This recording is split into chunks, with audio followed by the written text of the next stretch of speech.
नमस्कार मेरे प्यारे भाइयों बहनों, स्वागत है आपका एग्जाम बूस्टर एसएससी चैनल में। आज की क्लास में अपन करने वाले हैं वो 30 महत्वपूर्ण क्वेश्चन लूसेंट का निचोड़ जो साइंस के रहेंगे। जैसा कि आप जानते हैं अपनी 1 से लेकर 7 क्लास साइंस की हो चुकी हैं। अपन साइंस को 1 महीने में लगभग ख़त्म कर लेंगे, क्योंकि साइंस में तीन सब्जेक्ट हैं, फिजिक्स, केमिस्ट्री और बायो। तो भाई इसमें टाइम तो लगेगा। और हिस्ट्री ख़त्म हो चुकी है अपनी।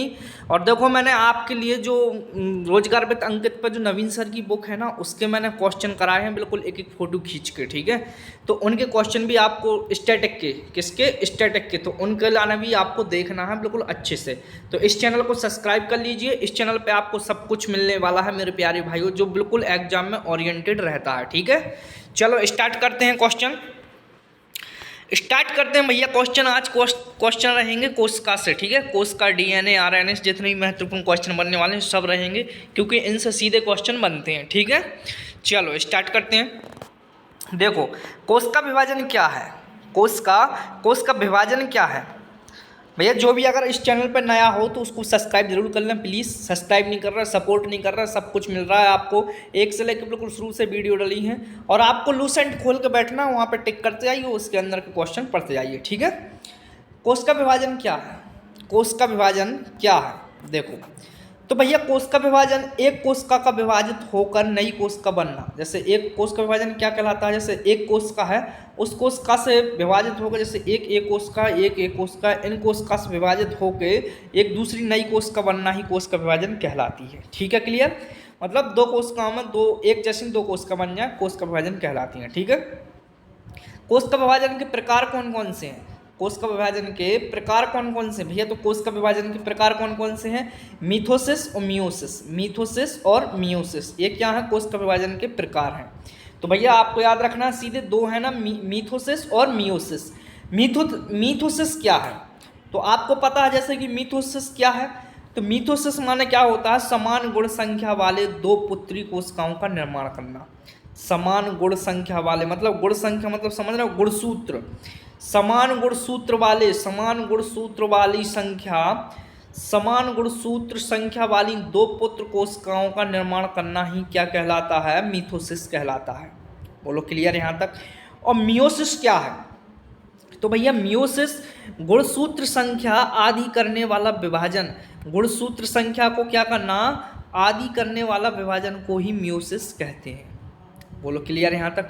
क्या है मियोसिस, गुणसूत्र संख्या आदि करने वाला विभाजन को मियोसिस कहते हैं। देखो अगर एक क्वेश्चन आपको सीधे अगर एग्जाम में मिल जाते तो क्या आते आपको याद, बोलो कभी याद आते का मन में कि क्या है मियोसिस और क्या है थियोसिस, ठीक है। चलो आगे बढ़ते हैं अब, है ना। चलो भैया इंटरफेज क्या है, इंटरफेज क्या है, what is this interphase. Interphase क्या है, कोशिका विभाजन से पहले की तैयारी अवस्था, कोशिका विभाजन से पहले की तैयारी की अवस्था, कोशिका विभाजन से पहले की तैयारी अवस्था को क्या बोलते हैं, इंटरफेज कहते हैं, ठीक है। फिर प्राफेज क्या है, प्राफेज बोलो बताइए, प्राफेज क्या, इंटरफेज क्या है, कोशिका विभाजन से पहले की तैयारी अवस्था को इंटरफेज कहते हैं। और प्राफेज क्या है बताइए, प्राफेज क्या है। तो प्राफेज अगली स्लाइड में है। प्राफेज भी बहुत अच्छा वर्ड है भैया, इसको अच्छे से याद रखना है आपको, क्योंकि बड़ा क्वेश्चन इंपॉर्टेंट बनता है। देखो प्राफेज क्या है, तो भैया विभाजन की प्रारंभिक अवस्था जिसमें गुणसूत्र स्पष्ट होते हों, विभाजन की प्रारंभिक अवस्था जिसमें गुणसूत्र कैसे हों, स्पष्ट होते हों। विभाजन की प्रारंभिक अवस्था जिसमें गुणसूत्र कैसे हों, स्पष्ट हों, से क्या कहते हैं, प्राफेज, ठीक है। मेटाफेज क्या है, मेटाफेज क्या है भैया। तो मेटाफेज क्या है, देखो मैं आपको बता दे रहा हूँ। मेटाफेज क्या है, मेटाफेज गुणसूत्र मध्य रेखा पर आ जाते हैं। मेटाफेज क्या है, गुणसूत्र मध्य रेखा पर आ जाते हैं, उसे क्या बोलते हैं, मेटाफेज। एनाफेज क्या है, और एनाफेज देखो तो भैया एनाफेज क्या है, गुणसूत्र अलग होकर विपरीत ध्रुवों की ओर जाते हैं, उसको एनाफेज बोलते हैं। क्या बोलते हैं, गुणसूत्र अलग होकर विपरीत ध्रुवों पर जाते हैं, क्या, गुणसूत्र अलग होकर विपरीत ध्रुवों की ओर जाते हैं, उसे क्या बोलते हैं, एनाफेज कहते हैं। टेलोफेज क्या है, तो भैया टेलोफेज क्या है, नई कोशिका झिल्ली का निर्माण होता है, उसे टेलोफेज कहते हैं। नई कोशिका झिल्ली का निर्माण होता है, उसे क्या कहते हैं, टेलोफेज कहते हैं। और डीएनए का पूरा नाम क्या है? Deoxyribonucleic acid. ये आपको मैंने क्वेश्चन पहले भी बता दिया है। डीएनए का दूसरी बार हो गया तो रिपीट भी हो गया है क्वेश्चन, है ना। डीएनए का फुल फॉर्म क्या है? Deoxyribonucleic acid. क्लियर है यहाँ तक? बोलो क्लियर है यहाँ तक कि नहीं? थम्स अप करो जिसको भी समझ में नहीं आ रहा, सीधे आंसर करते जाइए। आरएनए का फुल फॉर्म क्या भैया? आरएनए का नहीं बताया था मैंने, आज आरएनए का देख लेते हैं। तो आरएनए क्या है? आरएनए का है राइबोन्यूक्लिक अम्ल। आरएनए का फुल फॉर्म क्या है? राइबोन्यूक्लिक अम्ल, ठीक है। डीएनए की संरचना किसने की? तो भैया डीएनए की संरचना किसने की? डीएनए की संरचना वाटसन एवं क्रिक ने की थी। किसने डीएनए की संरचना किसने की थी? वाटसन एवं क्रिक ने डीएनए की संरचना की थी। क्लियर है यहाँ तक? बोलो क्लियर है यहाँ तक? चलो, डीएनए की संरचना कैसी होती है? डीएनए की संरचना कैसी होती है? तो भैया डीएनए की संरचना डबल हेलिक्स होती है। कैसी होती है? Double helix. देखो डीएनए ऐसा इस प्रकार से होता है, कुछ मैं बता दे रहा हूँ कैसे होती है डीएनए की संरचना। डबल हेलिक्स ऐसे रहता है डीएनए कुछ,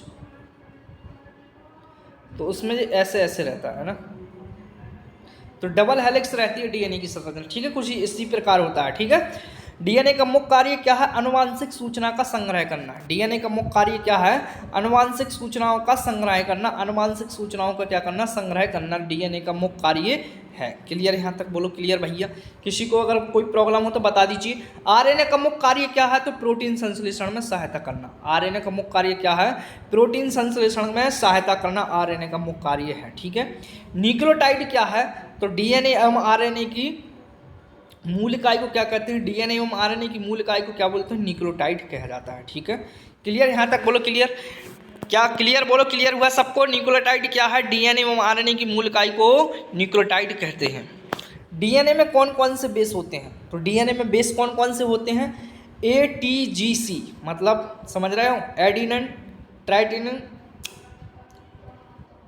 गुआनिन, ठीक है। डीएनए में कौन कौन से बेस होते हैं? ATGC। एक बार आप इसको फुल फॉर्म सर्च कर लेना इनके, ठीक है। बोलो करोगे कि नहीं? आपको इतना होमवर्क दे रहा हूँ मैं, कंफ्यूज हो रहा हूँ कुछ तो मुझे पता है, ठीक है। इनको फुल फॉर्म आपको एक बार कर लेना, ठीक है। डीएनए में क्या क्या पाया जाता है? डीएनए में कौन कौन से बेस होते हैं? ATGC, ऐसे याद रखना है आपको, ओके। आरएनए में कौन सा बेस होता है? और आरएनए में कौन से बेस होते हैं? तो बस चलो आगे बढ़ते हैं। आरएनए में कौन कौन से बेस होते हैं? AUGC। आरएनए में कौन कौन से बेस होते हैं?